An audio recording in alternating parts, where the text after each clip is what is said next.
Ciao amici telespettatori, siamo nella rubrica dei cuori solitari e questa sera vi voglio presentare un ragazzo che cerca la sua anima gemella. Si chiama Roberto ed ha 32 anni. Ciao Roberto. Ciao Alberto, buonasera a tutti. Di dove sei così? Trapani. Di Trapani.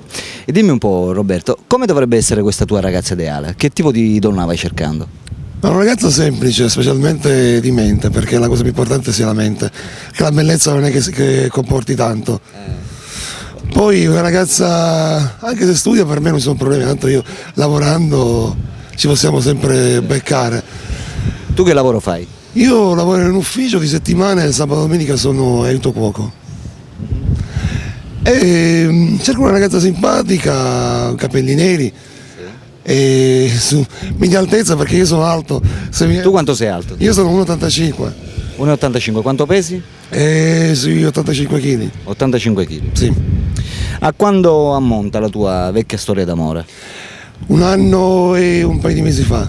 Un anno e un paio di mesi fa. Sì. Quindi ha più di un anno che sei single. Sì, forse non per scelta, ma forse per scelta delle donne molto spesso. Certo. Perché ho avuto delle storie negli ultimi mesi, quindi sai, quelli classici estivi, però niente di più. Certo, dimmi Roberto, quali sono i tuoi hobby? Come passi il tempo nella giornata? Vabbè, io sono un ex DJ, perciò dovrei mettere ascoltando musica quando non lavoro. Poi mi piace molto giocare a calcio, basket perché la mia altezza lo permette e poi seguire gli sport in TV come tutti. Parliamo invece della tua ragazza ideale. Quanti anni dovrebbe avere questa ragazza? Oddio, io non ho preferenza, anche su 25-26 anni non ci sono problemi. L'importante è che il problema è che a Trapani è sempre il classico problema dell'età. Se uno è più piccolo già ci sono dei problemi. Invece spero di trovare qualcuno che non la pensi come me. Certo. Va bene, e per arrivare a un'età di? Ma anche sui 30 anni per me andrebbe bene, 30-32. Non è che ci siano tutti questi problemi. Poi alla volta l'età non conta. Certo. L'importante insomma che si sta bene insieme. Esattamente.